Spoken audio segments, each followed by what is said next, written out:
సాయంకాలం చేరువచ్చిన ప్రతి ఒక్కరికి ప్రభువైన యేసుక్రీస్తు పరిశుద్ధమైన నామముల శుభములు. ఒకసారి మనం వాళ్ళు నిలబడి ఉండగా పరిశుద్ధ గ్రంథం తెరిచి మనం కొద్ది వారాల నుంచి ముందుకు వెళ్తున్నాం. ప్రకటన గ్రంథము 3వ అధ్యాయము. ప్రకటన గ్రంథము 3వ అధ్యాయము 18వ వచనం నుంచి చదువుకుందాం. ప్రకటన 3:18. నీవు ధనవృద్ధి చేసుకున్నట్లు అగ్నిలో పుట్టమ వేయబడిన బంగారమును నీ దిశమల సిగ్గు కనబడకుండానట్లు ధరించుకున్నటకు తెల్లని వస్త్రములను నీకు దృష్టి కలుగునట్లు నీ కనులకు కాటుకను నా యొద్ద కొనమని నీకు బుద్ధి చెప్పుచున్నాను. నేను ప్రేమించు వారిని అందరినీ గద్దించి శిక్షించుచున్నాను కనుక నీవు ఆసక్తి కలిగి మారు మనసు పొందము. Praise the lord. అలాగే ప్రకటన గ్రంథం 18:2. ప్రకటన 18:2. అతడు గొప్ప స్వరముతో ఆర్భటించి ఇట్లనెను, మహాబబులోను కూలిపోయెను, అది దయ్యములకు నివాస స్థలమును ప్రతి అపవిత్రాత్మకు ఉనికి పట్టును, అపవిత్రమును అసహ్యమునైన ప్రతి పక్షికిని ఉనికి పట్టును ఆయను. ఏలయనగా సమస్తమైన జనములు మహోద్రేకంతో కూడిన దాని వ్యభిచార మద్యమును తాగి పడిపోయిరి. భూరాశులు దానితో వ్యభిచరించిరి. భూలోకమందులి వర్తకులు దాని సుఖభోగముల వలన ధనవంతులైరి. మరియు ఇంకొక స్వరము పరలోకము నుండి ఇలాగూ చెప్పగా వింటిని, నా ప్రజలారా, మీరు దాని పాపములో పాలివారు కాకుండానట్లు దాని తెగుళ్లలో ఏదియు మీకు ప్రాప్తించకుండానట్లు దానిని విడిచి రండి. ఆమేన్. ప్రార్థన చేసుకుందాం. జీవముగల దేవాధిపతి నాయన, మరొకసారి సాయంకాల సమయంలో ప్రభా నీ యొక్క వాక్యం అనే బల చుట్టూ మేమందరం చేరుతా ఉండగా నీ యొక్క వాక్య సహాయం మాకు దయచేయండి. నీ యొక్క ఆత్మ సహాయం మాకు దయచేయండి. నీ యొక్క ప్రత్యక్షతను ప్రభా మేము గ్రహించినట్లు నీ పరిశుద్ధాత్మతో మా హృదయాలను సంధించమని వినుటకు ప్రభా మా హృదయాలను పూర్తిగా సిద్ధపరిచి మీరే మాతో ఉండి మాట్లాడి మహిమ ఘనత ప్రభావం పొందుకొనమని ప్రభువైన యేసుక్రీస్తు నీ నామములో ప్రార్థిస్తున్నాము. ఆమేన్. God bless you. అందరం కూర్చున్నాం. Praise the Lord. హల్లెలూయా. కొద్ది రోజుల నుంచి గమనించినట్లయితే మనం బబులోను గురించి మాట్లాడుతూ ఉన్నాం. మా 7వ సంఘాల గురించి మాట్లాడుతూ ఉన్నాం. లేఖనం సెలవిచ్చిన రీతిగా ఈరోజు మనం ఎక్కడున్నామంటే మరొక బబులోనులో ఉన్నాం. దీని నుంచి దేవుడు ఆయన ఒక దూతల స్వరాన్ని పంపించి మనల్ని సిద్ధపరుస్తూ ఉన్నాడు. ఈ simply asking to come out of the Babylon. ఈ బబులోన్ నుంచి ఆయన మనల్ని బయటికి రమ్మని పిలుస్తూ ఉన్నాడు. ఎక్కడికి దేవుడు మనల్ని పిలుస్తున్నాడు అంటే ఆయన దగ్గరికి పిలుస్తూ ఉన్నాడు. ఎందుకు ఆయన బబులోన్లో మనల్ని ఉండనీయద్దు అంటున్నాడంటే ఈ బబులోనికి తీర్పు ఉన్నది, ఈ సంఘకాలానికి తీర్పు ఉన్నది. దీనిలో ఉన్న ఆయన ప్రజలని ఆయన ఒక వాక్యంతో హెచ్చరించి మీరు బయటికి రండి అంటున్నాడు. ఎందుకు ఆయన బయటికి రమ్మంటున్నాడు అంటే ఆయనలో ఉన్నవారికి తీర్పు లేదు. ఆమేన్. ఆయనలో ఉన్నవారికి తీర్పు లేదు. ఇప్పుడు ఆయనలో ఉన్నవారు ఎక్కడ ఉన్నారంటే ఈ బబులోన్లో ఉన్నారు. దేవుడు ఎందుకు వాక్యాన్ని ఇచ్చాడు? దేవుడు ఎందుకు వర్తమానం ఇచ్చాడు? దేవుడు ఎందుకు వెలుగునిచ్చాడు? దేవుడు ఎందుకు పరిశుద్ధాత్మనిచ్చాడు? దేవుడు ఎందుకు ఆయన కృపనిచ్చాడు? దేవుడు ఎందుకు రక్తంనిచ్చారంటే ఆయనలో ఉన్నవారిని ఈ తీర్పుల్లోకి రాకుండా బయటికి రావడానికి ఇచ్చున్నాడు. Praise the Lord.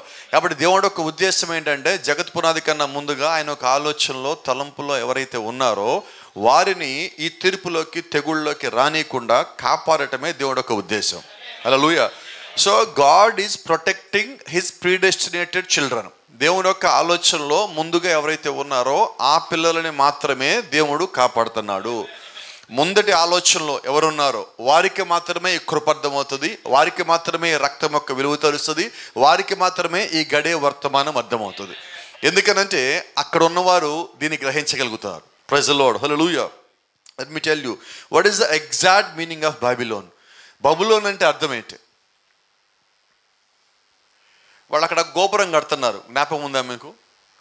ఎందుకు ఆ గోపురం కడుతున్నారు? బబులోను గోపురం ఆకాశాన్ని అంచుకోవాలి. ఆ గోపురం ఫ్లోర్లు పెంచుకుంటూ పోతున్నారు, బిల్డింగ్ కట్టుకుంటూ పోతున్నారు, పైకి వెళ్తూ ఉన్నది. వాళ్ళ ఉద్దేశం ఏంటంటే అలాగ బిల్డింగ్ కట్టుకుంటూ పరలోకం వెళ్ళిపోవాలా. వాళ్ళ ఆలోచన అది. ఇప్పుడు దేవుడు వచ్చి అక్కడ చేసిన పనిలో ఒకటే. అప్పటిదాకా భూమి మీద ఒకటే భాష ఉన్నది. దేవుడు వచ్చి ఆ రోజు చేసింది ఏంటంటే భాషల్ని తారుమారు చేశాడు. ఒకటి భాష ఇంకొకటి అర్థం కాకుండా చేశాడు. భూమి మీద రకరకాల భాషలు వచ్చినాయి. అప్పుడు దాకా మాట్లాడే భాష మారిపోయినది.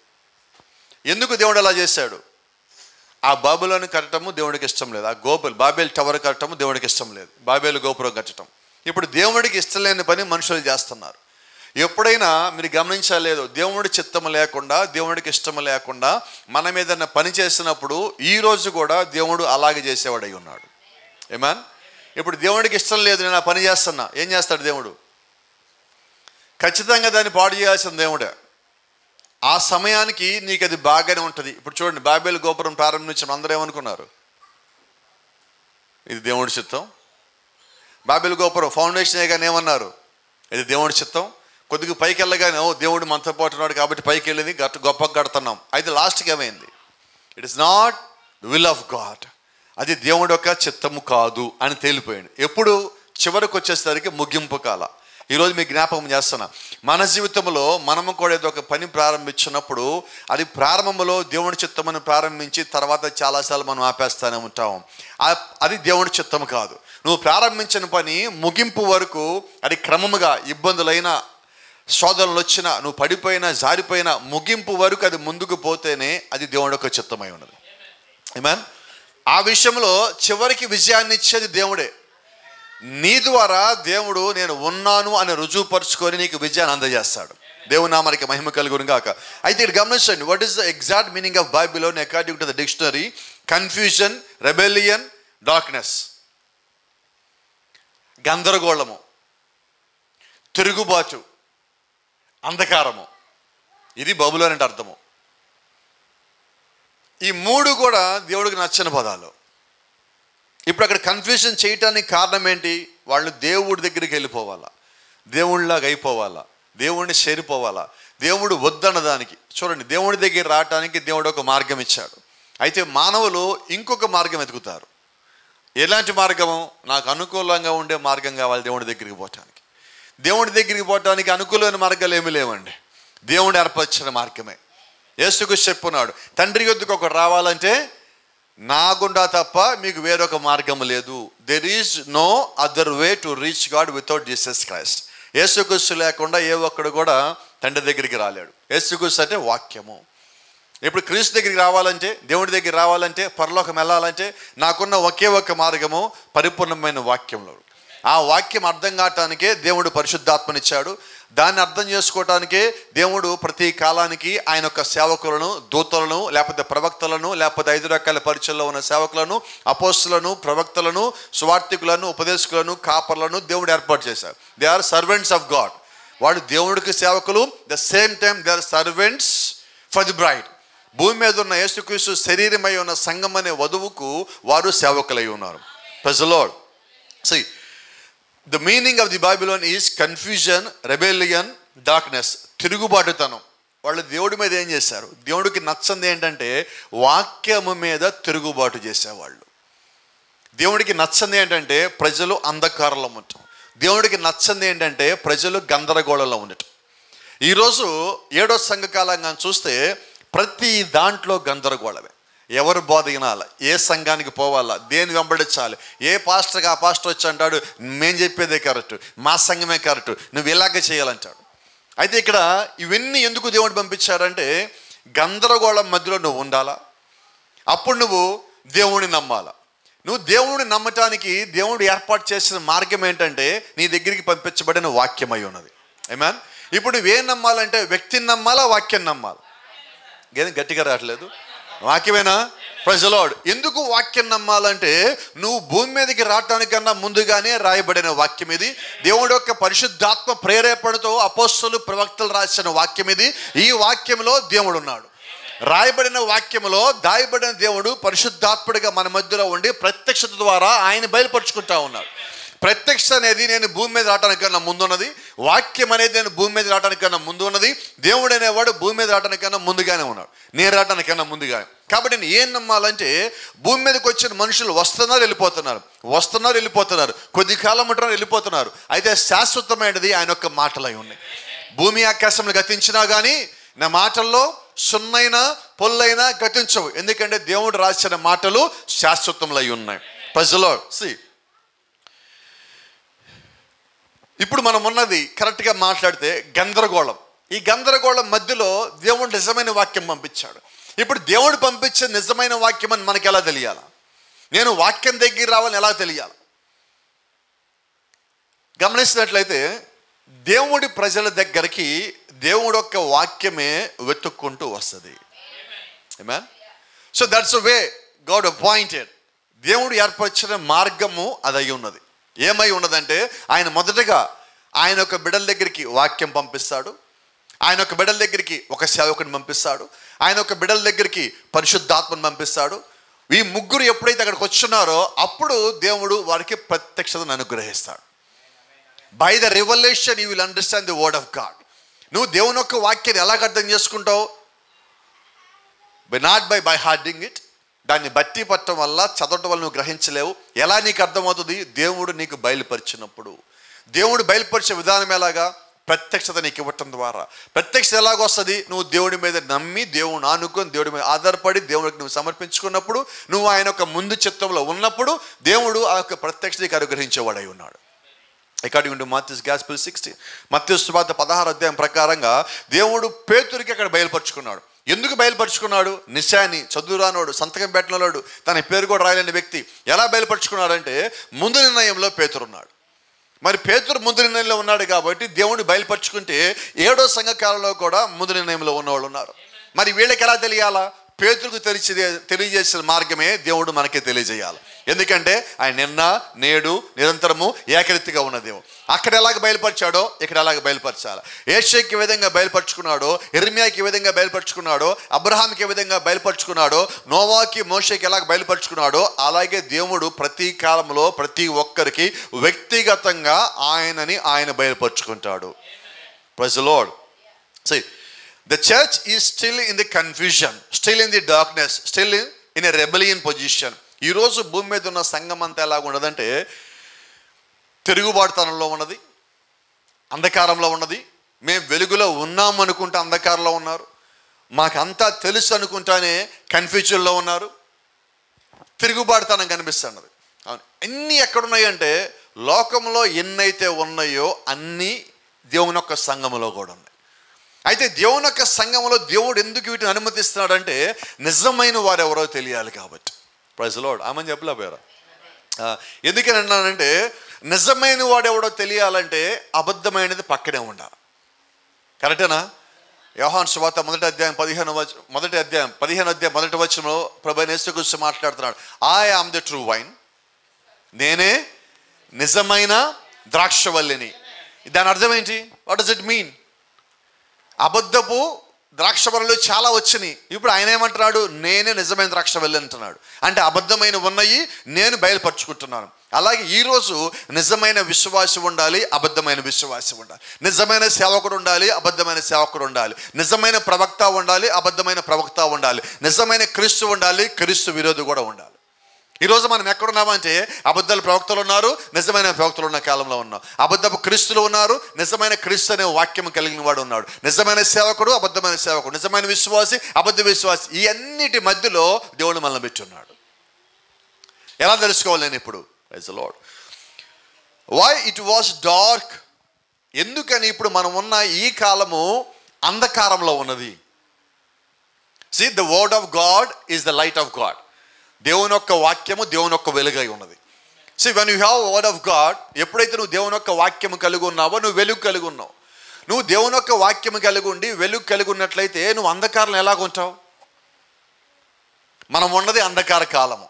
మీరు గమనిస్తే 7 సంఘకాలాలు ఆ ఒక బొమ్మ గారు మీరు చూసినట్లయితే ఎలాగుంటుందంటే మొట్టమొదటి సంఘకాలంలో ఆ సర్కిల్ చూస్తే వైట్ ఎక్కువ ఉంటుంది, బ్లాక్ తక్కువ ఉంటుంది. 7వ సంఘకాలంకి వస్తే బ్లాక్ మొత్తం ఉంటుంది, వైట్ కనిపించడానికి పైన ఎక్కడో ఉంటుంది. ఏంటి దాని అర్థం అంటే వైట్ అంటే అక్కడ లైట్ అండి. మరి ఈ సంఘకాలంలో వెలుగు ఎంత ఉన్నది? చాలా కొద్దిగా. మొదటి సంఘకాలంలో చీకటి తక్కువ, వెలుగు ఎక్కువ. మన సంఘకాలంలో చీకటి ఎక్కువ, వెలుగు తక్కువ. అయితే మీరు గమనిస్తే 7 సంఘకాలాల్లో వెలుగు లేకుండా లేదు. Praise the Lord. ఎందుకు వెలుగు లేకుండా దేవుడు ఉంచలేదు అంటే ఆ వెలుగు దేవుని యొక్క వాక్యమై ఉన్నది, ఆ వెలుగు దేవుని యొక్క ప్రజలై ఉన్నారు. ఇంకా కరెక్ట్గా మాట్లాడితే 7 సంఘకాలాల్లో అది దేవుడు పెట్టిన ఆయన యొక్క సంఘం అనే శరీరము. ఆ కొద్దిగా భాగము దేవుడు ఆయన యొక్క వెలుగును పంపించి, ఆయన యొక్క దూతలను పంపించి, ఆయన యొక్క వాక్యాన్ని పంపించి పరిశుద్ధాత్మ సహాయం చేత వాళ్ళకి ప్రత్యక్షతను బయలుపరిచి దేవుడు సిద్ధపరచుకున్న ఆయన యొక్క శరీరం అనే సంఘము ఆ చిన్న చిన్న భాగాలుగా ప్రతి సంఘ కాలంలో ఉన్నది. హల్లెలూయా. So why it was dark? Cause of no light. Because of no light. ఎందుకు అంధకారంలో ఎందుకు చీకటి ఉన్నదంటే వెలుగు లేదు కాబట్టి. ఎందుకు వెలుగు లేదు? వాక్యం వెలుగు పంపించలేదు దేవుడు. ఎందుకు చీకట్లో ఉన్నారంటే వాళ్ళు తిరుగుబాటుదారులై ఉన్నారు కాబట్టి వెలుగును దోసేశారు. చూడండి, ఈ గడియ వర్తమానం ఒక మాట చెప్తుంది. దేవుడు ఎందుకు 7వ సంఘకాలంలోకి తీర్పు తీరుస్తాడు? మందులు లాగారనా, సిగరెట్లు లాగారనా, దొంగతనం చేస్తారని, వ్యభిచారం చేస్తారన్నా, వీటన్నిటికీ చాలా తక్కువ పనిష్మెంట్. అన్నిటికన్నా పనిష్మెంట్ ఎక్కువ దేనికో తెలుసా? వాక్యాన్ని తోసేసిన కారణం చేత. అంటే దేవుడు తీర్పు తీర్చే దేనికి? తిరుగుబాటు చేశారు వాక్యం మీద. ఆ తిరుగుబాటు చేసిన దానికి దేవుడు తీర్పు తీర్చబోతా ఉన్నాడు. ఆ చీకట్లో అంధకారంలో ఉన్న వాళ్ళు మొత్తం ఎవరంటే వెలుగు మాకొద్దని దోసేశారు. యేసుక్రీస్తు భూమి మీదకి వచ్చినప్పుడు భూమి మీద ఉన్న జనాభాలో 2.5% మంది ప్రజలకు కూడా యేసుక్రీస్తు వచ్చాడని వెళ్ళాడని తెలియదు. అన్ని కోట్ల మంది ప్రజలలో వచ్చిన వాళ్ళు చేర్చుకున్నారా? తోసేశారు. సొంత ఊరోళ్ళు దోసేశారు, సొంత ఇంట్లో వాళ్ళు దోసేశారు. ఎక్కడైతే దేవుణ్ణి చేర్చుకోవాలో వాళ్ళే తోసేశారు. యేసుక్రీస్తు కొరకు ఎదురు చూస్తున్న వాళ్ళు కయప ఒకడు, కయప దోసేశాడు. పిలాతు ఒకడు, పిలాతు దోసేశాడు. యోధా ఒకడు, యోధా దోసేశాడు. ప్రతి వాళ్ళు దోసేశారు. ఎందుకంటే వాళ్ళంతా తిరుగుబాటుదారులై ఉన్నారు. మరి ఈరోజు 7 సంఘకాలాల్లో ఎవరున్నారంటే ఆ తిరుగుబాటుదారులు ఉన్నారు. వాళ్ళు లైట్ని తోసేసిన, వెలుగును తోసేసే కారణం చేత వాళ్ళు ఏమై ఉన్నారంటే అంధకారంలో ఉన్నారు. అంధకారంలో ఉండగా ఇప్పుడు వాళ్ళకి ఏదైనా ఒక వస్తువు కనబడుతుందా? కనబడలేదండి. No light but still in the confusion. God send a light to his generation. ఇప్పుడు ఈ కాలానికి దేవుడు ఆయన యొక్క వెలుగును పంపించున్నాడు. ఆమేన్. ఆ వెలుగు కిందకి వచ్చే వాళ్ళకి ఒక మాట చెప్పలేను. ఇక్కడ యెహోవా ఈరే అన్న మెసేజ్ చెప్తున్నాం. మీరు వారి మధ్య నుండి బయటకు వచ్చి వారి అపవిత్ర కార్యములలో పాలు పొందవద్దు. అదేనా ప్రకటన గ్రంథం 18లో ఉన్నది మనం చదువుతున్నాం. బబులోనులో ఉన్న కార్యక్రమాల్లో మీరు పాలిభాగస్తులు కావద్దు. దేవునికి ప్రత్యేకింపబడుట కావాలి. పాపము పూర్తిగా ధ్వంసము కావాలి. ఈ రోజున సమస్య అంతా ఏంటంటే అబ్రహాము సంతానంగా ఉండలేకపోతున్నాం. మనకి అబ్రహాము సంతానం పిలవబట్టమంటే ఇష్టం, దేవుడు యొక్క సంతానంగా పిలవబట్టమంటే ఇష్టం. అయితే అలా ఉండటము కష్టం. అది సమస్య ఈరోజు. ఆ పిలుపు అంటే ఇష్టం, ఎత్తబాటులోకి నేను వెళ్తాను, ఆ అనుభూతి అంటే నాకు ఇష్టం అండి. కానీ అలా ఉండటము కష్టం. అబ్రహాము సంతానం పిలవబట్టమంటే రాజ సంతానాన్ని పిలవబడాలంటే దేవుడు వచ్చినప్పుడు ఈ శరీరం మార్పు చెందుతుందంటే ఆ అనుభూతి, ఆ ఊహ నాకు చాలా బాగుంటుంది. కానీ దాని కొరకు జీవించాలంటే అసలు జీవించాలనే ఊహే కష్టంగా ఉంటుంది. జీవించడం తర్వాత ఏమో పెట్టుకోండి. మనం క్రైస్తవం అని పిలువబడే దాని నుండి ఈరోజు మనం అనుకునే క్రైస్తవం వేరు, దేవుడు చెప్పిన క్రైస్తవం వేరు. మనం అనుకునే క్రైస్తవము ఆచారం నుండి, పద్ధతుల నుండి, ఇంకా అలాంటి వాటి నుండి వాక్యము వేరు చేసుకోవాలా. మన వేరు చేసుకునే వాక్యంలో ఉండాలి. ఈరోజు మనం బందీ అయిపోవాలి అన్నిటిలో. ఎంత మాట్లాడినా కూడా ఇప్పుడు మీరు చూడండి, ఈరోజు తారీఖు ఎంత? 15 అనుకుంటాను, అంతేనా? ఇంకా 10 రోజుల తర్వాత ఏమొస్తుంది? మనకు తెలియకుండా మోకాల్లో వెలుగు వస్తుంది. ఎందుకని? ఎంత కాదంటున్నాం అయినా కూడా ఏమో ఆ రోజు బట్టలు ఉంటే ఇంట్లో కొత్త చేసుకుంటాం. ఎందుకని? ఉంటే ఆ రోజుకి బట్టలు కొత్తగా. మనకు తెలియకుండా మొత్తం ప్రిపరేషన్ జరుగుతూ ఉంటుంది. అంటే నీ మనసు పూర్తిగా దాన్ని అంగీకరించలేకపోతూ ఉన్నది. ప్రపంచం మొత్తం అంతా అయినప్పటికీ కూడా ప్రపంచం అంతా చేస్తున్నారు కదా, నా మైండ్ ఏమవుతున్నది? దానికి లైట్గా ట్యూన్ అయిపోయి అలాగ ఆగిపోయింది అక్కడ. ఇప్పుడు ఏం చేద్దాం? నేను కాదనగలన దాన్ని అంటాను, అయితే నా లోపల మనసు దాన్ని ఒప్పుకోదు. అవునా? ఎందుకు? కారణం ఏంటంటే దేవుడు అబ్రహాముని పిలిచినప్పుడు అన్నిటిని వదిలేసి రమ్మన్నాడు. అబ్రహాం వదిలేసి వచ్చాడా? రాలేదు. లోతుని తీసుకొని వచ్చాడు. మనం కూడా దేవుడు అన్ని వదిలేసి రమ్మంటున్నాడు, వస్తామా? లేదండి, పండగలు తీసుకొని వస్తాం. ఏదో ఒకటి పండగ సందర్భంగా చెప్తా ఉన్నా, ఏదో ఒకటి మనం తీసుకొని వస్తాం. చూడండి, ప్రాఫిట్ చెప్తా ఉన్నాడు ఒక మాట. దేవుడు అనేక మంది సేవకులు డినామినేషన్ నుంచి బయటికి రమ్మన్నప్పుడు డినామినేషన్ పాస్టర్ గారు చాలామంది వదిలిపెట్టి వర్తమానంలోకి వచ్చారు. అయితే వాళ్ళు వచ్చేటప్పుడు ఏం చేస్తారంటే డినామినేషన్ మొత్తం ఒక సూట్ కేసులో పెట్టుకొని ప్యాక్ చేసుకొని దాన్ని తీసుకొని వచ్చేది లోపలికి. ఇంకా వాళ్ళు వచ్చింది దానికి. ఇప్పుడు దేవుడు ఏమంటున్నాడు, నేను మిమ్మల్ని సంఘంగా పిలిచాను అన్నాడు. సంఘంగా పిలవటం అంటే లోకంలోంచి వాక్యంలోకి పిలవటం. లోకంలోంచి వాక్యంలోకి పిలవటం అంటే లోకాన్ని వదిలిపెట్టి రావటము. వచ్చారమా? వాళ్ళు ఐగుప్తులోంచి దేవుడు బయటికి పిలిచాడు, కానీ ఐగుప్తు వాళ్ళలోంచి బయటికి పోలా. ఈరోజు లోకంలోంచి దేవుడు మనల్ని బయటికి పిలిచాడు, అయితే లోకం నుంచి దూరం అయ్యాం, మన నుంచి లోకం బయటికి పోలా. ఇప్పుడు 7వ సంఘకాలంలో వెలుగు కిందకి మనం వచ్చాం, అయితే మన లోపల చీకటి ఇంకా బయటికి పోలా.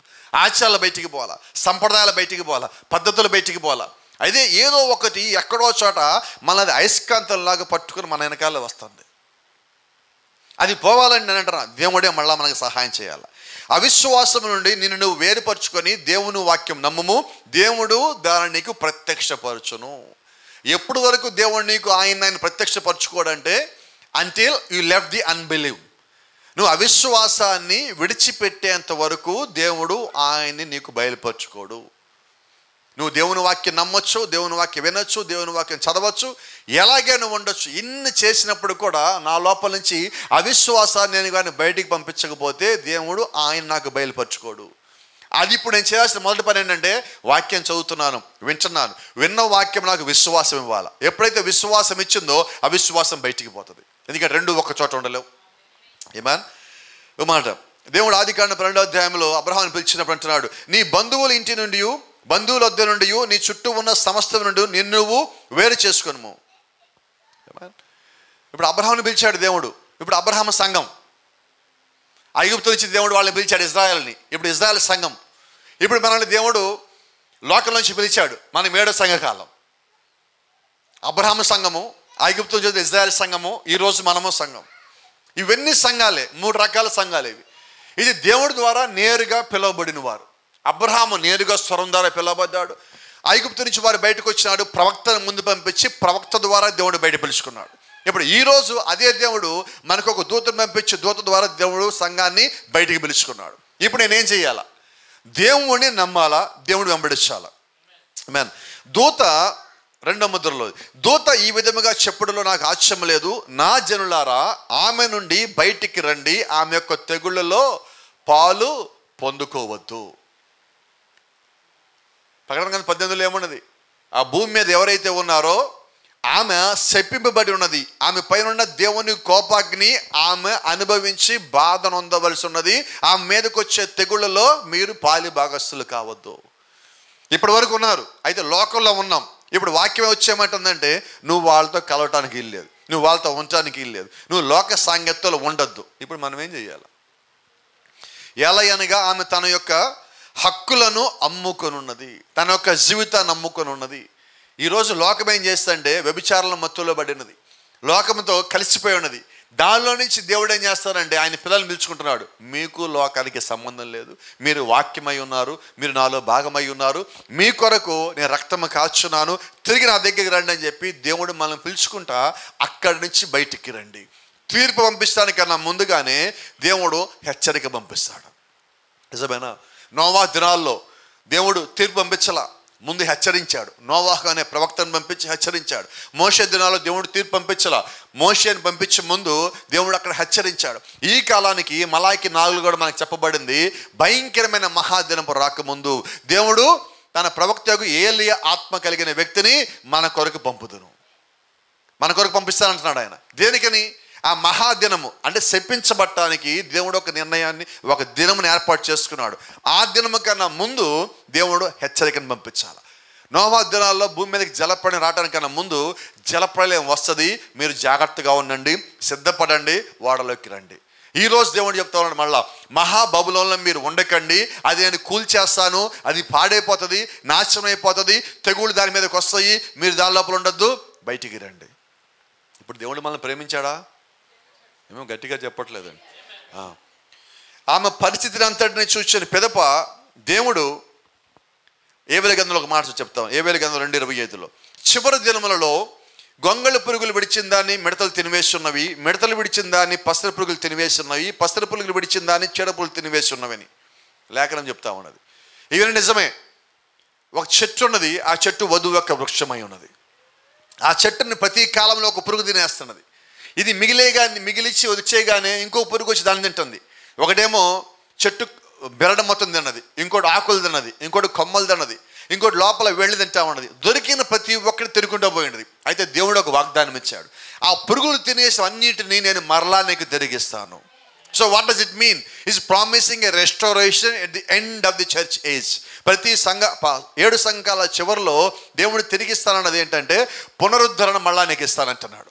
ఏదైతే నువ్వు కోల్పోయి ఉన్నదో ఆ పురుగులు నీలో తినేసిన ఏవైతే ఉన్నాయో మళ్ళా అవి నీకు తిరిగిస్తానంటున్నాడు. సంతోషం లేనట్టున్నారు అందరూ. సంతోషమేనా? ఒక చిన్న మాట, దేవుడు ఎలాగ తిరిగిస్తాడు? పురుగులు తినేసినాయి కదా, ఎలాగొస్తాయి? చాలా కొద్ది మందికి జ్ఞాపకం ఉందనుకుంటున్నా. లాజరు పునరుత్థానం కానీ మీకు జ్ఞాపకం ఉంటే, లాజరు చనిపోయి 4 రోజులు, పాతి పెట్టబడి 4 రోజులు. 4 రోజులు అంటే అప్పటికి శరీరంలో రక్తము నీరు వేరైపోతుంది, గడ్డగట్టిపోతుంది, శరీరం కుళ్ళి పాడైపోయి అప్పటికి పురుగులు బయటకు వచ్చి శరీరం తినటం బిగించేస్తుండాలి. అయితే యేసుక్రీస్తు ఆ సమాధి బయట కూర్చో రాయి మీద లాజరు బయటికి రా అన్నప్పుడు, లాజరు బయటకు వచ్చినప్పుడు శరీరం అంతకుముందు ఎలాగుందో తిరిగి అలాగుండదు.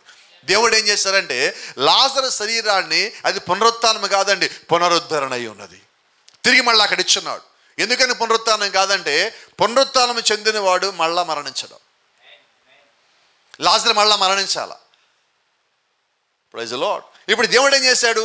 ఆ పాడైపోయిన శరీరాన్ని మళ్ళా తిరిగి తీసుకొని బయట తెచ్చి మన ముందు చూపించున్నాడు. ఎందుకంటే ఆయన దేవుడై ఉన్నాడని తెలియాలి కాబట్టి. పాత నిబంధన యెహోవాయే, కొత్త నిబంధన యేసుక్రీస్తు అని తెలియాలంటే పాత నిబంధన ఎటువంటి కార్యములు చేశాడు, అటువంటి కార్యాన్ని దేవుడు మళ్ళా కొత్త నిబంధనలో చేసి నిరూపించవలసి ఉన్నాడు. Praise the Lord. ఇప్పుడు దేవుడు పిలిచిన పిలుపుకి లాజరు బయటకు వచ్చినప్పుడు ఆ పురుగులు తినేసిన శరీరము, కోల్పోయిన శరీర భాగము, పాడైపోయిన శరీరము మళ్ళా తిరిగి యథాస్థితికి వచ్చింది. అలాగే ఇప్పుడు వధు వృక్షంలో ఆ 4 పురుగులు ఏవైతే ఆ వధు వృక్షాన్ని తినేస్తున్నాయో దేవుడు దాన్ని మళ్ళా తిరిగి ఇచ్చే దేవుడై ఉన్నాడు. Praise the Lord. దేవుని నామానికి మహిమ కలుగును గాక. But God promise a restoration. దేవుడు మనకి ఒక పునరుద్ధరణ ఇచ్చున్నాడు. How can he provide a restoration? దేవుడు తిరిగి మనకి పునరుద్ధరణ ఎలాగ ఇవ్వగలడు? By the word, by the angel, by the light, by the revolution. ఆయన యొక్క వాక్యము ద్వారా, ఆయన యొక్క దూతల ద్వారా, ఆ దూతల ద్వారా వెలుగు పంపించడం ద్వారా, ఆ వెలుగులోంచి దేవుడు మనకిచ్చే ప్రత్యక్షత ద్వారా దేవుడు మన కోల్పోయిన సమస్తాన్ని మళ్ళీ తిరిగి ఇచ్చే దేవుడై ఉన్నాడు. ఆమేన్. Let me tell you why God is sending his angel and giving warning to his people. దేవుడు ఎందుకని ఆయన యొక్క దూతలను పంపించి ప్రతి కాలంలో ఆయన యొక్క ప్రజలకి హెచ్చరిక చేస్తున్నాడు? Why God is giving his light or why God is sending his light? మనము దేవుడి యొక్క వెలుగు మన మీదకి వస్తుంది. ఎందుకు దేవుడు మన కొరకు వెలుగు పంపిస్తున్నాడు? ఎందుకు దేవుడు దూతలు పంపిస్తున్నాడు? ఎందుకైనా దూతలు పంపించి దేవుడు మనల్ని హెచ్చరిస్తున్నాడు? కారణం ఏంటంటే మనము కన్ఫ్యూజన్లో ఉన్నాం, మనము గందరగోళంలో ఉన్నాం, మనము చీకటిలో ఉన్నాం, మనము వెలుగు లేక తిరుగుతూ ఉన్నాం. ఇప్పుడు దేవుడు ఏం చేశారంటే ఆయన ఒక వెలుగును పంపించినప్పుడు ఆ వెలుగు కింద మనం నడిచినప్పుడు ఈ గందరగోళం యొక్క ప్రభావం మన మీద పడదు. ఒక మాట మీరు చెప్పండి, we will in the confusion and in the darkness until God open the eyes. ఎప్పటి వరకు మనం ఈ అంధకారంలో ఉన్నామంటే దేవుడు మన కళ్ళు తెరిచేంత వరకు. ఎప్పటి వరకు మనం కన్ఫ్యూజన్లో ఉన్నాం? దేవుడు మన కళ్ళు తెరిచేంత వరకు. ఎప్పటి వరకు మనము ఈ తిరుగుబాటుతనం చేస్తూ ఉన్నామంటే దేవుడు మన కళ్ళు తెరిచేంత వరకు. ఎప్పుడైతే దేవుడు మనం కళ్ళు తెరిచున్నాడో మనం ఏం చేస్తామంటే ఎమ్మటే ఇది దేవుడు నాకు బయలుపరిచాడని నాకు లోబడేవారిగా ఉంటాం. ఎప్పుడైతే నువ్వు లోబడుతున్నావో దేవుడు నీ మీదకి రావాల్సిన తీర్పుని నువ్వు తీర్పులో ఉన్నప్పటికీ దాని నుంచి దేవుడిని బయటికి తేగలడు. ఆమేన్. నీ స్థితిని ఆయన మార్చగలడు, నీ పరిస్థితి ఆయన మార్చగలడు, నీ సాక్ష్యం ఆయన మార్చగలడు, నీ చరిత్ర మార్చగలడు, నేను అనేక మందికి మాదిరికరంగా పెడతాడు, నీ ద్వారా అనేక మందిని దేవుడు ఆకర్షించేవాడిగా ఉంటాడు. నిన్ను పడిపోయిన దాంట్లో నుంచి, గుంటలో ఉన్న దాంట్లోంచి దేవుడు నిన్ను ఎత్తిపెట్టే దేవుడై ఉన్నాడు. ఆయన కృప నీ మీద ఉందని అందరికీ బయలుపరచుకోవడానికి దేవుడు సమస్తము నీ ద్వారా నీలో ఉండి జరిగించేవాడై ఉన్నాడు. Praise the Lord. Let me tell you, ఒక బిల్డింగ్ కడతా ఉన్నారు, లోపల లైటింగ్ లేదు, అది చీకటి సమయం. లోపలికి వెళ్ళాం, తలుపులు ఉన్నాయి, కింద వర్క్ జరుగుతూ ఉన్నది. Praise the Lord. దాని లోపలికి అడుగు పెట్టాం. మనం అప్పుడు వరకు ఆ బిల్డింగ్లో రాలా, కానీ ఎవరో చెప్పారు లోపల స్విచ్ బోర్డు ఉన్నది, నువ్వు లోపలికి వెళ్ళి స్విచ్ చేస్తే నీకు లైట్లు వెలుగుతాయి అని చెప్పారు. లోపలికి వచ్చాం, తలుపులు తీసుకున్నాం, ఇదే బిల్డింగ్ అనుకున్నాం, తలుపులు తీసుకుని లోపలికి వచ్చాం, స్విచ్ బోర్డు ఎక్కడో తెలియలా, ఎతకాలి ఇప్పుడు, అవునా? వచ్చేటప్పుడు లోపల రాగానే కాలుకి ఏదో గట్టిగా తగిలింది. చెక్ చేసాం, ఏంటో తెలియలా, చీకట్లో ఉంది. ఇంకొంచెం ముందుకు వెళ్ళి ఇంకోటి తగిలింది. మొత్తానికి గోడ దగ్గరికి వెళ్ళినా, అక్కడికి వెళ్ళినా, ఇక్కడికి వెళ్ళా, మొత్తానికి ఎతికి స్విచ్ బోర్డు కనిపించింది. స్విచ్ లైట్ ఆన్ చేసాం, లైట్ వెలిగింది మొత్తం. ఇప్పుడు మన కాలికి ఏం తగిలిందో మనకు తెలుస్తుంది. Is right? ఎక్కడెక్కడ ఏమున్నాయో తెలుస్తుంది. అయితే మీరు గమనించండి, మీరు లైట్ వేసిన తర్వాత లోపల అక్కడ బకెట్లు ఉన్నాయి అనుకుందాం, కుర్చీలు ఉన్నాయి అనుకుందాం, చీపులు ఉన్నాయి అనుకుందాం, ఆ పని చేసే సామాన్లన్నీ అక్కడ ఉన్నాయి అనుకుందాం. నువ్వు లైట్ వేసిన తర్వాత ఆ కుర్చీలు పక్కకి వెళ్ళిపోయి స్ట్రైట్గా అయిపోవు, చీపుర్లు పక్కకి వెళ్ళిపోయి మూలకి వెళ్ళి నుంచోవు, ఆ బకెట్ పక్కే సరిపోయి నీకు ప్లేస్ ఇవ్వదు, అన్నీ అక్కడే ఉంటాయి. అయితే రహస్యం ఏంటంటే, లైట్ వచ్చిన తర్వాత నువ్వు దేనికి కొట్టుకో పడిపో. ఏంటని చెప్తాడు తేడా నాకు. ఆ స్విచ్ చేసి రాక వచ్చిన లైటు నీ కళ్ళ ముందున్న మొత్తానికి తెలియజేస్తుంది. ఈ గడియలో వచ్చిన దూత తెచ్చిన వర్తమానం కూడా అవి ఈ రోజు నువ్వు ఏ స్థితిలో ఉన్నావో నీకు ఆ వెలుగునిచ్చినప్పుడు నీ కళ్ళ ముందున సమస్తము కనిపిస్తాయి. అప్పుడు నువ్వు పడిపోవు, అప్పుడు నువ్వు తప్పిపోవు, అప్పుడు నువ్వు దేనికి కొట్టుకోవు, నువ్వు తొట్టిల్లవు, నువ్వు తొట్టిపడవు, ముందుకు పడవు, సరిగా నువ్వు నడిచేవాడిగా ఉంటావు. ఇంకో సంగతి మీరు చెప్పాలా, ఆ చీకటి గది ఏదో కాదు, 7వ సంఘ కాలమై ఉన్నది. ఈ 7వ సంఘాలకు మనం వచ్చినప్పుడు చీకట్లో వచ్చున్నాం, సరైన స్థితిలో రాలా, మొత్తానికి ఎడుదిరిగామో వెలుగైతే ఉందని తెలుసుకున్నాం. ఆ వెలుగు దగ్గరికి వచ్చున్నాం, ఆ వెలుగును ముట్టుకున్నాం, వెలుగును పట్టుకున్నాం, ఆ స్విచ్ని ఆన్ చేస్తున్నాం. ఎప్పుడైతే దాన్ని ఆన్ చేస్తున్నామో, ఆ ఆన్ చేసిన తర్వాత వెలుగు ఎప్పుడైతే వచ్చిందో, ప్రైజ్ ది లార్డ్, ఇప్పుడు నాకు అన్నీ కనిపిస్తున్నాయి. ఇప్పుడు నేనేం చేయాలా? ఇప్పుడు కూడా నేను పడిపోతే నేను చేసిన పని ఏంటో తెలుసా? నేను ఆ వెలుగును దోసేసాను. వెలుగు వచ్చా నేను కళ్ళు మూసుకొని నడుస్తున్నానని. వాళ్ళని ఏమంటారు? రెబెలియన్స్, తిరుగుబాటుదారులు. దేవుడు నీకు మొత్తం బయలుపరిచిన తర్వాత కూడా నేను ఇంకా అంధకారంలో ఉంటాను, నేను ఇంకా పాత జీవితంలో జీవిస్తానంటే నేను అంటున్నాను, నువ్వు తిరుగుబాటుదారుదాడు. లోకల్ మంచిగా ఉండొచ్చు, అయితే వాక్యంలో దేవుడికి తిరుగుబాటుదారులు అయి ఉన్నాం మనం. కాబట్టి జ్ఞాపకం పెట్టుకోండి.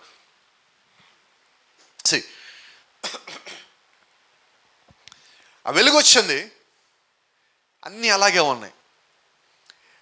ఈ గడియ వర్తమానం ఒక మాట చెప్తుంది. పరిశుద్ధాత్మను పొందుకోవటం అంటే ఏంటి? వెలుగు నువ్వు కలిగి ఉండటం.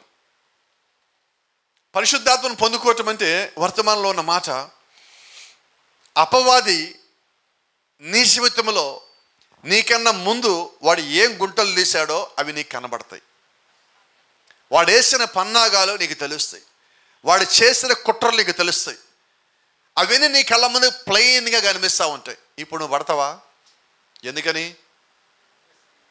ఎలా కనిపిస్తున్నది? పరిశుద్ధాత్మ అనే వెలుగు నీ లోపలికి వచ్చినది. అయితే వర్తమానంలో ఒక మాట ఉన్నది, నువ్వు నడుస్తున్నావు, ఒకేసారి నీకు ఇక్కడి నుంచి గుమ్మం దాకా కనబడదు. ఆ వెలుగు అంత దూరం రాలా. ఎక్కడ దాకా వచ్చిందంటే నీకన్నా ముందు ఒక అడుగే వచ్చింది. నేను ఒక అడుగేసా, ఇప్పుడు వెలుగు ఎంత ఉన్నది? ఇంకొక అడుగు ఉన్నది, ఇంకొక అడుగేసా. ఇది నా జీవితం. ఇప్పుడు నేను గర్వపడటానికి దేవుడు నాకు మొత్తం చూపించటల్లా, ఆ దినము ఆ పరిస్థితిలోంచి బయటకు వచ్చేంత వెలుగు దేవుడు నాకు ఇచ్చున్నాడు. హల్లెలూయా. ఇప్పుడు దేవుడు ఇచ్చిన వెలుగు వల్ల నాకు గర్వం రాదండి, దినత్వం వచ్చింది. నేను ఇంకా లోబడితే దేవుడు ఇదే వెలుగు కింద నడిపిస్తాడు. ఇంకా నేను కట్టుబడితే దేవుడు ఇంకా దూరం నడిపిస్తాడు. అందుకే లేఖనం అంటా ఉన్నది, నీ దిశమలు నీకు కనబడకుండానట్లు వస్త్రం నా వద్ద కొనుక్కో, నీ కళ్ళు తేటగా కనిపించడానికి నా వద్ద కాటుక కొనుక్కో. ఏంటి సార్ ఆ కాటుక? ఈ గడియ వర్తమానమై ఉన్నది. ఏంటి సార్ ఆ దిశమూల కనబడకుండా వస్త్రం కట్టుకోవటము? ప్రభు అయిన యేసుక్రీస్తు నామములో బాప్తిజం పొందటమై ఉన్నది, పరిశుద్ధాత్మను పొందుకోవటమై ఉన్నది. అది ఆయన దగ్గర తప్ప నీకు భూమి మీద ఎక్కడా దొరకదు. ఈరోజు మనం చాలామంది ఒక మాట చెప్తా ఉంటారు, నేను ఇచ్చానండి వాడికి బాప్తిజం, వాడు ఈ సంఘంలో వెళ్ళాడు, ఆ సంఘానికి వెళ్ళాడు, అక్కడికి వెళ్ళాడు, ఇక్కడికి వెళ్ళాడు, నా విశ్వాసి. ఎవడు విశ్వాసి? వినబడలేదండి. ఎవరు విశ్వాసులు? ఎవరికి? పాస్టర్ గారికి విశ్వాసులు, దేవుడికా? మరి దేవుడికి విశ్వాసం అయితే బాప్తిజం ఎవరు ఇచ్చారు? యేసుక్రీస్తు వారు ప్రశ్న అడిగాడు, బాప్తిజం ఇచ్చే యోహాను నుంచి వచ్చిందా? బాప్తిజము పైనుంచి వచ్చిందా? ఎక్కడి నుంచి వచ్చింది? మరి ఈరోజు ఎక్కడి నుంచి వస్తుంది? ఆ రోజు ఎక్కడి నుంచి వచ్చింది, ఈరోజు అక్కడి నుంచి రావాలి. అవునా? ప్రత్యక్ష ఎక్కడి నుంచి రావాలా? పేతురు, సీమోను మరియను ధన్యుడివి, రక్త మాంసం నీకు ఈ సంగతి బయలుపరచలేదు, కానీ పరలోకమందున్న నా తండ్రి నీకు ఈ సంగతి బయలుపరిచాడు. అంటే బయలుపాటు ఎక్కడి నుంచి? పరలోకం నుంచి రావాలి. ప్రత్యక్ష ఎక్కడి నుంచి రావాలా? పరలోకం నుంచి రావాలి. ప్రభువైన యేసుక్రీస్తుని బాప్తిజం పొందాలని నీ లోపలికి ఆకాంక్ష ఎక్కడి నుంచి రావాలి? పరలోకం నుంచి రావాలి. ఇప్పుడు బాప్తిజం ఎక్కడి నుంచి వచ్చింది? పరలోకం నుంచి రావాలి. సేవకుడి నుంచి రాదు. సేవకుడు ఎవరు? ఒక పనివాడు. 7వ సంఘకాలంలో అనేక సంఘాల భూమి మీద ఉండగా, దేవుని యొక్క సంఘం అనేక ప్రాంతాల్లో ఉండగా, అనేక ప్రాంతాల్లో ఉన్న దేవుని యొక్క సంఘానికి దేవుని యొక్క సేవకులు అంటే పనివాళ్ళు. యజమాని ఎవరు? ప్రభువైన యేసుక్రీస్తు. వాళ్ళకి బాప్తిజం ఇవ్వని చెప్పాల్సింది ఆయన, వాళ్ళకి బాప్తిజం తీసుకో అని చెప్పాల్సింది ఆయన. ఎందుకంటే పాపాలు క్షమించింది ఆయన, రక్తం ఇచ్చింది ఆయన, మారు మనసు ఇచ్చింది ఆయన, పాప క్షమాపణ ఇచ్చింది ఆయన. నేను ఇవ్వలేదు ఎవరికి పాప క్షమాపణ. నా రక్తంలోంచి ఎవరికి స్వస్థతలు రావు. ఎందుకని రావంటే అది దేవుడు చేసే పని. హల్లెలూయా, ప్రైజ్ ది లార్డ్. దేవుని నామానికి మహిమ కలుగును గాక. ఎప్పుడైతే ఈ వాక్యపు వెలుగు నీ యొద్దకు వచ్చినదో నీవు అంతకుముందు స్థితిలో ఉండవు. తిరిగి జన్మించడం అంటే అదే. ఆ వెలుగు నీ మధ్యలోకి వచ్చినప్పుడు, నువ్వు ఆ వెలుగు కిందకు వచ్చినప్పుడు నీవు చీకటిలో ఉండలేవు. హల్లెలూయా. God is giving light to bring you out of the Babylon. దేవుడు ఎందుకు నీకు ఈ సంఘకాలను వెలిగించాడంటే బబులోనులోంచి బయటికి తేవడం కోసం ఇచ్చాడు. ఆయన లోపలికి రావడానికి ఇచ్చాడు. ఆయన ఆకర్షించడానికి ఇచ్చాడు. నువ్వు ఆయనలో భాగం అని చెప్పి దేవుడు నీకు వెలుగునిచ్చున్నాడు. అదే నిజమైతే, అదే సత్యమైతే, దేవుని యొక్క వెలుగు కిందకి నేను ఎప్పుడైతే వచ్చున్నానో ఇంతకుముందు జీవితం నా లోపల ఉంటుందా? ఎందుకని ఇంతకుముందు నేను ఎటు పోవాలో తెలియలా. ఇప్పుడు చూడండి, ఆ బిల్డింగ్ లోపలికి వచ్చేటప్పుడు చీకటి, అడు తిరిగాం ఇడి తిరిగాం, కాలుకు దెబ్బలు తగిలిని, గాయాలని, కింద పడి ఉంటాం, బట్టలన్నీ మార్చిపోయి ఉంటాయి. ఎప్పుడైతే లైట్ వేసావో నువ్వు పడతావు. మళ్ళా నువ్వు దాంట్లో నుంచి బయటికి ఎలాగ వస్తావు? ఏమీ తగలకుండా వస్తావు. అవునా?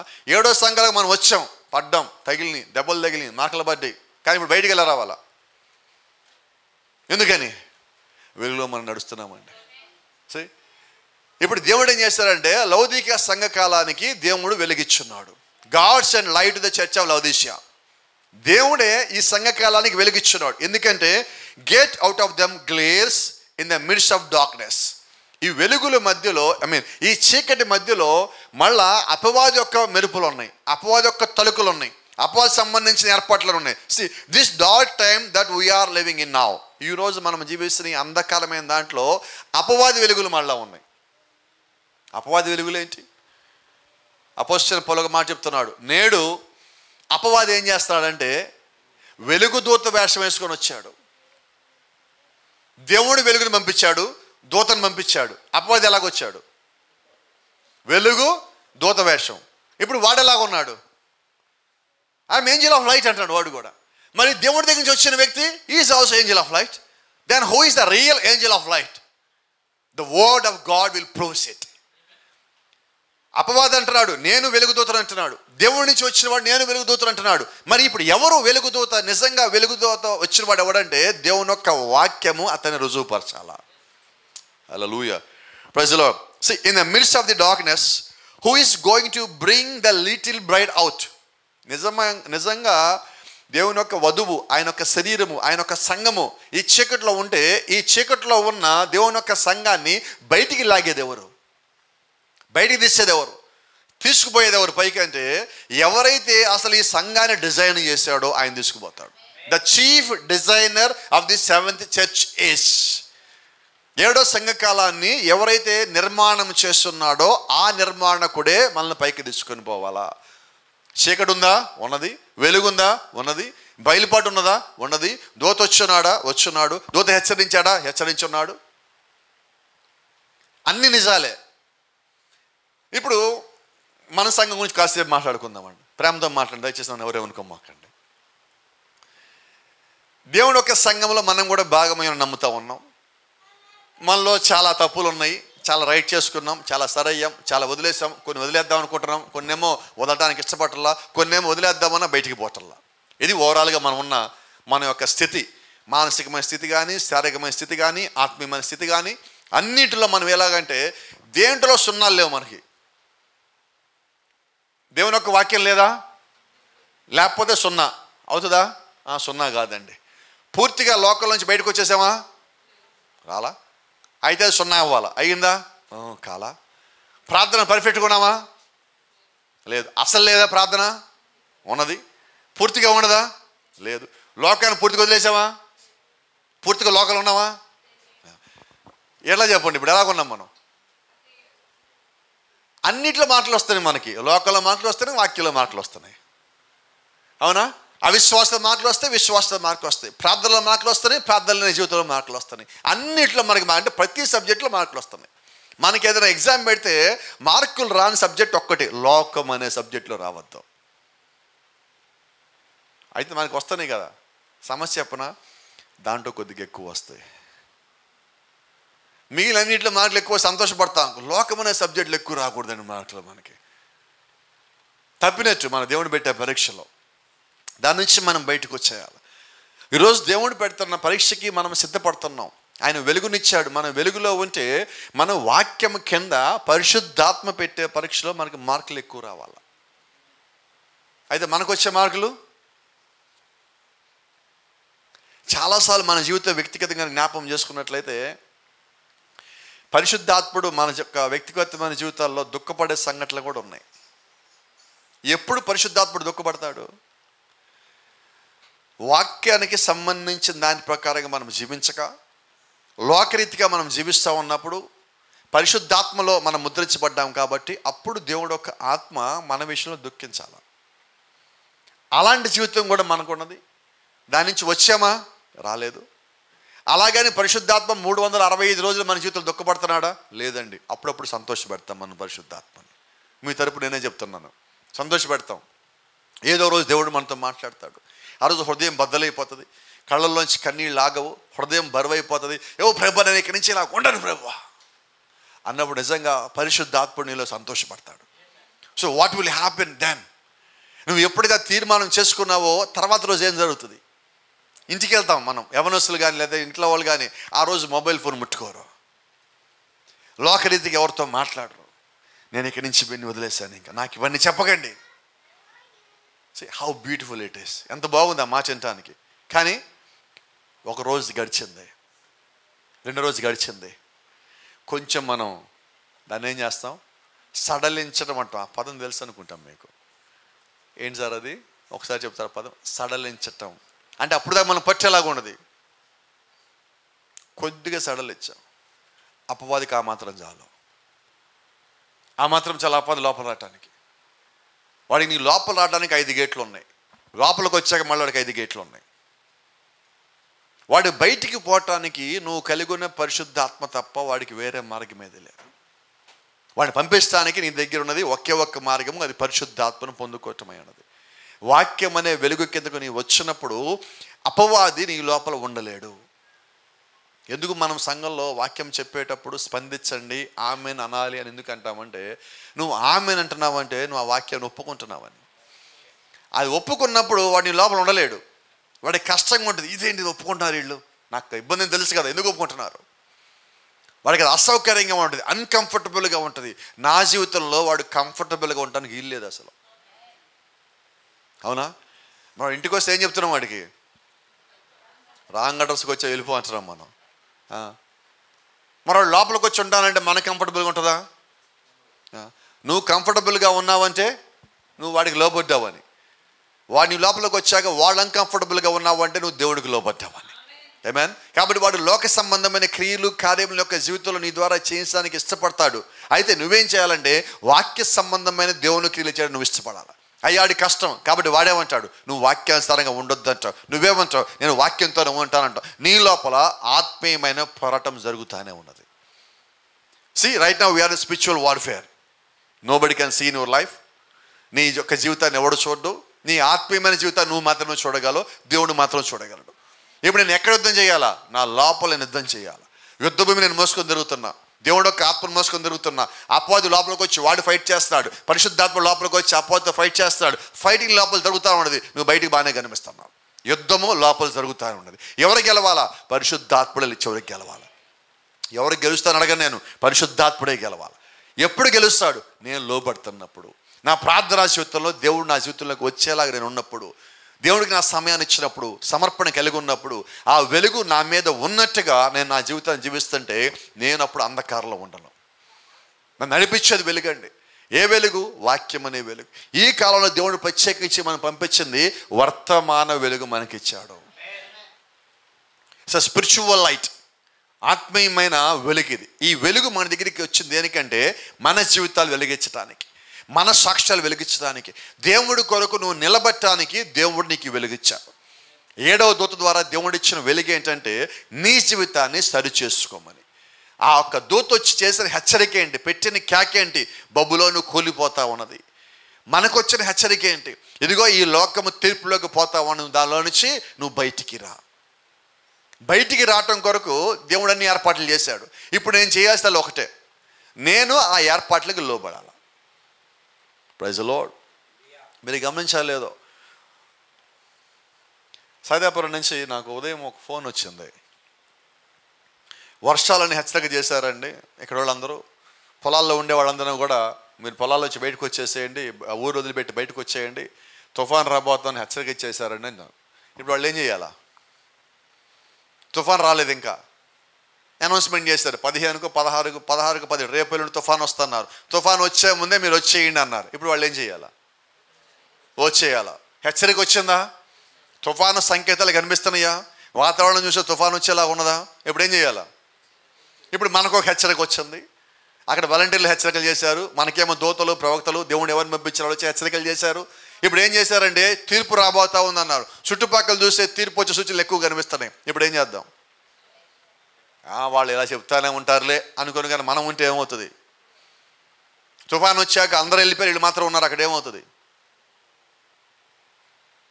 ఇప్పుడు మన సంగతి ఏంటి? ఈ వాక్యానికి లేదంటే మనకు వచ్చిన హెచ్చరికకి లోబడి మనం కూడా ఈ లోకంలోంచి బబులోని కింద నుంచి బయటకు వచ్చేస్తున్నాం అనుకో, మన పరిస్థితి ఏంటి?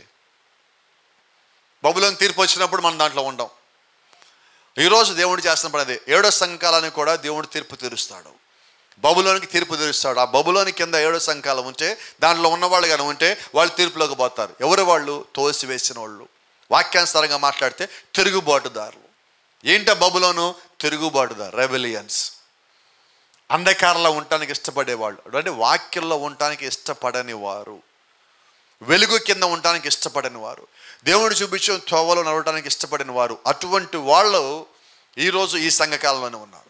అయినప్పటికీ దేవుడి యొక్క ప్రజలు కూడా ఈ సంఘకాలంలోనే ఉన్నారు. ఇప్పుడు దేవుడు ఏం చేయాలా? ఇక్కడ చిన్న మాట చెప్తాను, ముగించబోతాము. ఇక్కడ చిన్న మాట ఉన్నది. చాలామందికి దేవుడిని నమ్మిన తర్వాత ఇతరులతో పోల్చుకుంటూ ఉంటారు. వాళ్ళు దేవుడిని నమ్మలేదు కానీ వాళ్ళు చాలా బాగున్నారు, వాళ్ళు మంచిగా ఉన్నారు, వెల్ సెటిల్ అయ్యారు. మనమేంటో దేవుడిని నమ్ముకున్నాక ఇలాగైపోయి ఉన్నాం. ఇది ఎక్కువ మందికి వచ్చే ఒక పెద్ద డౌట్. అయితే నమ్మినుడికి డౌట్ రాదు, అసలు దేవుడు నమ్మినుడికి డౌటే రాదు. కారణం ఏంటని చెప్పనా? దేవుడు ఒక మాట చెప్పున్నాడు, నీతిమంతుల మీదను అనీతిమంతుల మీదను ఏకకాలంలో వర్షంలో కురిపించాడు. ఇప్పుడు గురుగులు ఏమంటాయంటే దేవుడు నా కోసం వర్షం కురిపించాడు, దేవుడు నన్ను దీవించాడు అంటది. నిజమేనా? గోధుమలు ఏమంటాయి? నా కోసం పంపించాడు దేవుడు అంటది. ఇప్పుడు దేవుడు వాస్తవంగా గురుగుల కోసం పంపించాడా, గోధుమల కోసం పంపించాడు వర్షాన్ని? కానీ వర్షం ఎవరి మీద పడింది? మీకు సంగతి తెలుసా? గోధుమల మీద పడిన వర్షము గురుగుల మీద పడింది. గురుగుల కన్నా గోధుమల కన్నా గురుగులు బలంగా ఎదుగుతాయి, త్వరగా ఎదుగుతాయి. ఇప్పుడు గోధుమ ఏమనుకోవాలా? వీళ్ళు గోధుమలు కాదు, వీళ్ళేని ఇంత బాగా ఎదిగిపోయారు అనుకుంటే ఎలాగుంటుంది? వాళ్ళు ఎదిగిస్తుంది దేనికి? తీర్పులకు పంపించడానికి. అంటే ఇక్కడ చిన్నది గమనించండి, గోధుమలు ప్రీడెస్టినేటెడ్ సీడ్, ముందు నిర్ణయంలో ఉన్న విత్తనాలు. గురుగులు కూడా ముందు నిర్ణయంలో ఉన్న విత్తనాలే. అయితే ముందు నిర్ణయంలో దేవుడు ఏం చేస్తున్నాడు? అవి నాటగానే దేవుడు వాటి గురించి చెప్పిన మాటలు మీకు జ్ఞాపకం ఉన్నాయా? వాటిని పీకద్దు, పెరకద్దు, వాటిని రెండింటిని ఎదగనీయండి. మొట్టమొదటిగా గోధుమలు తీసుకొచ్చి నా ఇంట్లో పోయండి, ఆ తర్వాత గురుగుల్ని కట్టగట్టి కాల్చేయండి. అంటే అవి ఎదగటానికన్నా ముందుగానే దేవుడికి వాటి విషయం ఒక ప్రణాళిక ఉన్నది. మన కళ్ళ ముందు చాలామంది మంచిగా కనిపించవచ్చు, లోకల్లో ఉన్నారు కదా, వాళ్ళు బాగానే ఉన్నారు కదా, వీళ్ళు బాగానే ఉన్నారు కదా. అయితే వాళ్ళు కట్టగట్టం కోసం వచ్చారు, కట్టబడటానికి వచ్చున్నారు. కాబట్టి ఈరోజు గోధుమయం నీ జీవితం ఎలా ఉండాలి ఆలోచన. వాళ్ళని ఎదగని, దేవుడు నన్ను ఎలాగ పిలిచాడు నేను అలాగే ఎదుగుతా. ఒక్క మాట జ్ఞాపకం పెట్టుకోండి, ఒక నిజమైన క్రైస్తవుడు ఎప్పుడు పక్కనోడి ఎదుగుదలతో పోల్చుకోడు. నిజమైన క్రైస్తవుడు ఒక నిజమైన క్రైస్తవుడు నీ ఎదుగుదల ఎక్కడంటే క్రీస్తులో నా ఎదుగుదల ఎక్కడ దాకా వచ్చింది, పరిశుద్ధాత్మలో నా ఎదుగుదల ఎక్కడ దాకా వచ్చింది, వాక్యంలో నా ఎదుగుదల ఎక్కడ దాకా వచ్చింది. ఒకవేళ నీకు ఎవరితో పోల్చుకోవాలని కోరిక పుట్టిందా, నీ చంపుకోదు నీ కోరికని, బైబిల్లో ఉన్న పరిశుద్ధిలో పోల్చుకో. హల్లెలూయా. ఎంత బాగుంటుంది. పౌలుతో పోల్చుకోండి, స్టీఫెన్తో పోల్చుకోండి, మీకాతో పోల్చుకోండి, ఇర్మియాతో పోల్చుకోండి, ఎంత బాగుంది. మరియతో పోల్చుకోండి, రూత్తో పోల్చుకోండి, ఎస్తేర్తో పోల్చుకోండి, హన్నాతో పోల్చుకోండి, సారాతో పోల్చుకోండి, ఎంత బాగుంటుంది. కానీ మన పోలిక ఎవరితో? గురుగులతో. నేనంటారా, నీ జాతి గురుగు జాతి కాదు. You are specially design for the light, you are specially design for the rapture. నువ్వు వెలుగు కొరకు ప్రత్యేకంగా నిర్మాణం చేయబడి ఉన్నావు. ఎత్తబాటు కొరకు నువ్వు ప్రత్యేక నిర్మాణం చేయబడి ఉన్నావు. ఆయన శిరస్సు అయితే నువ్వు శరీరమై ఉన్నావు. క్రీస్తు వాక్యం అయితే నువ్వు వాక్యమై ఉన్నావు. You are predestinated seed of God. దేవుడు యొక్క నిర్ణయంలో నువ్వు దేవుడు యొక్క సంతానముగా ముందుగానే పలకబడి భూమి మీదకి వచ్చున్నావు. క్రీస్తు రెండవ రాకడ సమయంలో ముందుగా సిద్ధపడేది నీవు, విడవబడేది గురుగు, సిద్ధపడేది వధువు గోధుమై ఉన్నది. ఈరోజు గోధుమ సిద్ధపాటు ఎక్కడ ఉండాలంటే, నేను ఇక్కడ కాదు ఆలోచన, దీనికైనా మించిన నాకు ఆలోచన కావాలి. ఎన్నేళ్ళు ఉంటాం మనం భూమి మీద? 50, 60, 70, 80, 90, 100, 120, 130, 140. ఎప్పుడు మానేసాం? 100 అనేది మానేసాం. అసలు ఇంటర్లో మనం 70, 80 అంటే అమ్మో 80 ఏళ్ళ ఎష్ట బతికేవు నువ్వు అంటున్నారు ఇప్పుడు. అవునా? వచ్చేస్తే మనం అక్కడికి. పైన ఎంతకాలం ఉంటాం? కాలం లేదు, అక్కడ కౌంటింగ్ లేదు. అక్కడ అంతకాలం ఉంటాం. ఇక్కడ 70, 80 ఏళ్ళు మనం ఉంటానికి ఎన్ని ఏర్పాట్లు చేస్తున్నాం? చదువు ఎందుకు నేర్పించేది ఫస్ట్ ఇంట్లో? వీడు వెల్ సెటిల్ అవ్వాలి. ఎక్కడ? ఇక్కడ. పెళ్లి చేసుకొని బాగా మంచిగా సెట్ అవ్వండి. ఎక్కడ? ఇక్కడ. ఉద్యోగం వచ్చాక వెల్ సెటిల్ అవ్వాలి. ఎక్కడ? ఇక్కడ. ఎంత ప్లాను, ఎంత ప్రణాళిక, ఎంత కష్టం. పడుకుని ఇచ్చారు వాళ్ళు. పడుకునేటప్పుడు కొట్టి తిట్టి వీళ్ళు టీలు లాగి వాళ్ళు టీలు లాగి చిలే పడుకోబెట్టి కూర్చోబెట్టి మొత్తం అమ్మయ్య మా వాళ్ళు పాస్ అయ్యారు. రైట్. తర్వాత వాట్ నెక్స్ట్? Well settled. తర్వాత ఆలోచించి వస్తుంది. తర్వాత 4 సార్లు అని అర్థమవుతుంది మీకేంటో. తర్వాత సరే మంచిది, ఇక్కడి నుంచి వెళ్ళిపోయాం. తర్వాత ఇంక లేదు. ఎందుకంటే మనకి పై దానికి మార్కులు ఒక్కటి సంపాదించి ఎక్కడ ఉండగా అంతా జీరో అయిపోయింది అక్కడ. ఇప్పుడు మన పరిస్థితి ఏంటి? ఇక్కడ ఉండగా పరలోకం వెళ్ళటానికి కావాల్సిన ఏర్పాట్లు కూడా మనం చేసుకోవాలి. రక్త మాంసం ఉన్నాం కాబట్టి దీనికి సంపాదన కావాలా, తిండి కావాలా, ఆరోగ్యం కావాలా, ఇవన్నీ కావాలి. ఇవన్నీ ఏంటంటే బేసిక్ నీడ్స్. నా దృష్టిలో ప్రాథమికమైన అవసరాలు. అవునా? తలకి జుట్టు ఉన్నది, ఏం చేయాలా? దువ్వాలా. అది ప్రాథమికమైనది. కానీ దాని కొరకైనా రోజు మొత్తం ఖర్చు పెడతాను చూసారా, ఇది అప్రాథమికం అంటాను దీన్ని. నాకు ఆ భాష వస్తుంది మళ్ళీ. అప్రాచ్యుడు అనేది ఉంది అక్కడ, అట్టనేది వస్తుంది మళ్ళీ. అప్రాథమికమైనది అది. ఎందుకనంటే ఈ దువ్వేదానికి మనం ఏం చేయాలంటే ఎంత సమయం కేటాయించాలా? అయిపోయింది. అలాగే అంటున్నా, ఇక్కడ జీవితం కొరకు ఎంత సమయం కేటాయించాలా? కేటాయించు. But you need to limit it. దాన్ని నువ్వేం చేయాలంటే ఒక నిర్దిష్టమైన సమయాన్నే నువ్వు ఇక్కడ జీవితానికి ఇవ్వాలి. ఈ భౌతికమైన దానికి నువ్వు ఎలాగైతే సమయాన్ని ఇస్తున్నావో అలాగే ఆత్మ సంబంధమైన దానికి కూడా నీ సమయాన్ని నువ్వు కేటాయించాలా. స్పిరిచువల్ గ్రోత్ అంటే ఏంటంటే నువ్వు దేవుడి కొరకు కొద్దిగా సమయాన్ని ఇవ్వటం. ఆ కొద్దిగా సమయము నీవు ఆత్మీయంగా ఎదుగుతున్న కొద్దీ అది ఎక్కువ సమయం అవుతుంది. ఈ భౌతిక జీవితం కొరకు నువ్వు ఇచ్చే సమయం ప్రస్తుతానికి ఎక్కువ ఉన్నది. నువ్వు ఆత్మీయంగా ఎదుగుతున్నప్పుడు ఈ జీవితం తగ్గుతూ ఉంటుంది. స్పిరిచువల్గా మనం ఎదిగినప్పుడు దేవుడు మనలో ఉంటాడు. నువ్వు మరీ వైరాగ్యంలోకి పోవద్దు. వైరాగ్యంలోకి పోయి నిరాశ నిస్పోలో అంత మట్టి అనేలా జీవించక్కర్లా. జీవించు. ఇది మట్టే అయినా కూడా జీవించు. ఈ మట్టికి మంచి బట్టలు వేయాలా, నువ్వు మంచిగా ఉండాలా, నీట్గా ఉండాలా, శుభ్రంగా ఉండాలా. నువ్వు మరీ మట్టి మొఖంలా కనిపించాల్సిన పని ఏమి లేవరికి. మామూలుగా వెలుగు నీకేమి ఇచ్చాడో దేవుడు ఆ రంగు ఉన్న దాంట్లోనే నీట్గా శుభ్రంగా మంచిగా అందంగా కనబడు. ఏమీ కాదంటల్లా. అయితే ఇది మట్టి అని జ్ఞాపకం పెట్టుకో. ఎక్కడికి పోవాలి ఇది? సరే పోద్దంటారా? పోతుందా? పోదా? నువ్వు ఏం చేసేది అక్కడికి పోవాల్సింది అల్టిమేట్గా. అది అపోస్తలుడు పౌలు అంటాడు, ఈ గుడారము శిథిలమైనప్పుడు శిథిలము కాని వేరొక గుడారం మన కొరకున్నది. So what you are doing for that kind of a body, to receive that kind of a body. నువ్వు ఆ శరీరం తీసుకోవడానికి ఈ శరీరంలో ఉండగా నువ్వేం చేస్తున్నావు? You need to be obey to the word of God. నువ్వు వాక్యానికి విధేయుడు అయి ఉండాలా. You need to dedicate your heart and spirit to the word of God. దేవుని యొక్క వాక్యానికి నీ హృదయాన్ని, నీ యొక్క ఆత్మని అప్పగించవలసి ఉన్నావు, సమర్పణ చేసుకోవలసి ఉన్నావు. ఎలాగా?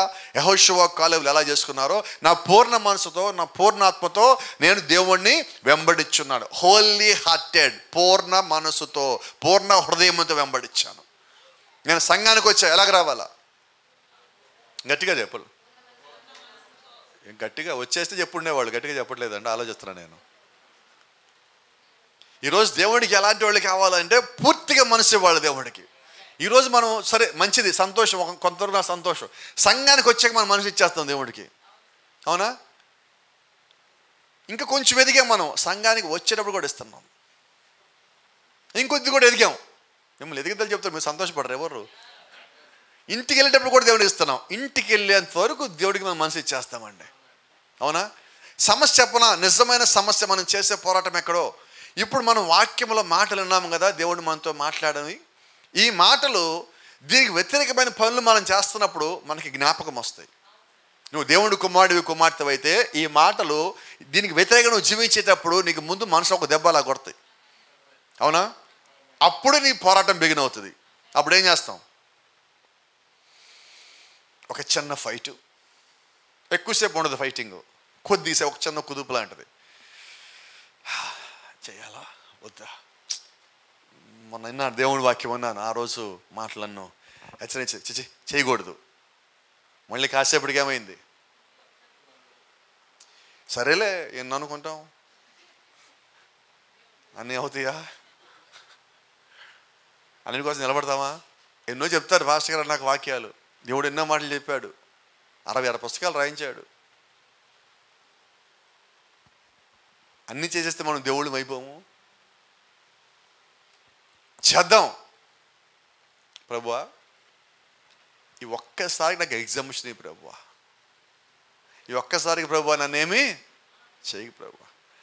అయినా ప్రభువా నాకు ఈ పరిస్థితి వచ్చింది నీ వల్లే కదా, నేను ఈ పరిస్థితిలో పడ్డాలంటే ఈరోజు కారణం నీవేగా ప్రభువా. అసలు నీవే నాకు తోడుగా ఉంటే ఇలాంటి సందిగ్ధంలో పడాల్సిన పరిస్థితి నాకు రాదుగా. ఎంత జ్ఞానం, ఎంత తెలివితేటలు, ఏ చెట్టు నుంచి వచ్చాం. చాలామంది ఏం చేస్తారంటే వాళ్ళు ఉన్న పరిస్థితి, వాళ్ళు పడ్డ పరిస్థితికి ఏం చేస్తారంటే దేవుడు చెప్తారు, నీకు అన్నీ తెలుసుగా ప్రభు, ఈరోజు నీ నిర్ణయం తీసుకుంటే నేను రాంగ్ చేయబోతాను, ఇంకా చేయలేదండి. నా మాట మీకు అర్థమవుతుందా? I want to do something wrong, something against the word of God. So I am convincing myself, I am trying to convincing God. ఇది ఈరోజు పరిస్థితి.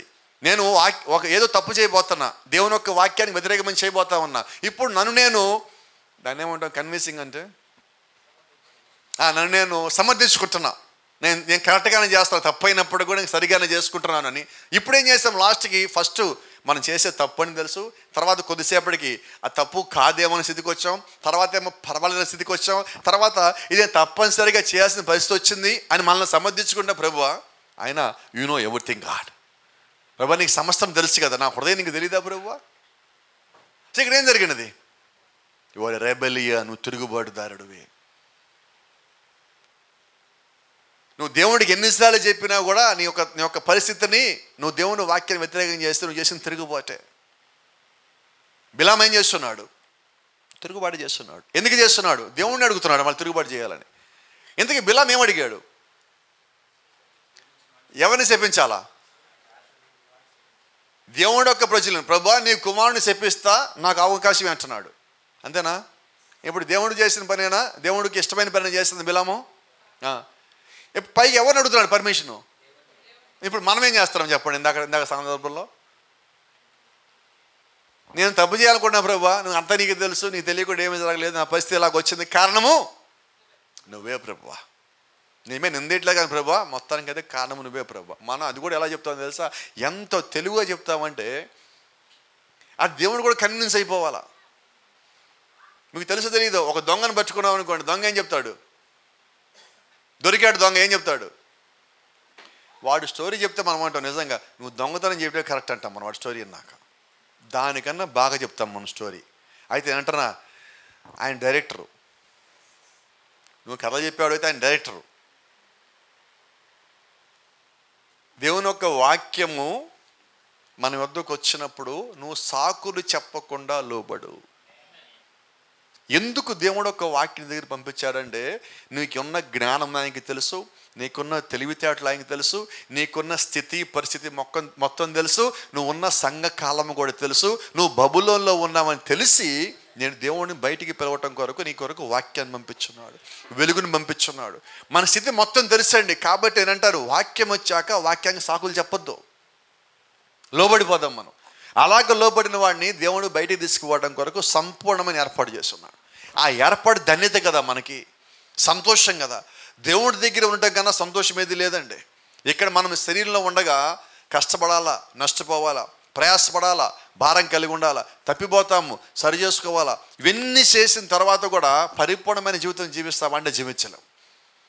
నువ్వు వాక్యం కొరకు జీవించినప్పుడు అన్నిటి మధ్యలో పోరాటం చేస్తూ ఉన్నంతలో దేవుడి కొరకు నువ్వు జీవిస్తూ ఉన్నప్పుడు, ఆయన యొక్క రాజ్యం వచ్చినప్పుడు ఇక్కడ నువ్వు చేసిన పోరాటాన్ని బట్టి అక్కడ నువ్వు జీవిస్తావు. కూడా జ్ఞాపకం పెట్టుకోండి, మనకి తిరిగి ఇంకొక జీవితం ఉందని నమ్ముతున్నారా? గట్టిగా చెప్పండి, నమ్ముతున్నామా? క్రైస్తవ్యం అంటే పునరుత్థానం మీద ఆధారపడి ఉన్నది. క్రైస్తవం యొక్క పునాది పునరుత్థానము. నీకు ఇంకొక జీవితం ఉన్నది, ఇంకొక చోట నువ్వు జీవిస్తావు. ఇది కానీ భూమి కానీ ఒక స్థలంలో నువ్వు జీవిస్తామని నమ్మినప్పుడే నువ్వు క్రైస్తవుడు అయినట్టు. దాని కొరకు ఈ జీవితంలో నేను జీవించాలి. అప్పుడు ఈ జీవితం అయిపోయిన తర్వాత నేను ఆ జీవితాన్ని పొందుకోగలుగుతాను. అందుకొరకు దేవుడు వాక్యం ఇచ్చాడు, అందుకొరకు దేవుడు దూతలు పంపించాడు, అందుకొరకు దేవుడు వెలిగిచ్చాడు, అందుకొరకు దేవుడు ప్రత్యక్షత ఇచ్చాడు, అందుకొరకు దేవుడు ఈరోజు మనల్ని కేకేసి ఆ కూలిపోయే బబులోన్లో ఉండొద్దు, గందరగోళంలో ఉండొద్దు, చీకటిలో ఉండొద్దు, తిరుగుబాటుదారిగా ఉండొద్దు అంటున్నాడు. కాబట్టి దేవుడు చెప్పే ప్రతిదానికి ఒక అర్థం ఉన్నది. దానికి లోబడి మనం జీవించినప్పుడు నిశ్చయంగా నిత్యరాజ్యం చేరేవాళ్ళమై ఉంటాం. God bless you. దేవుడు మిమ్మల్ని దీవించును గాక.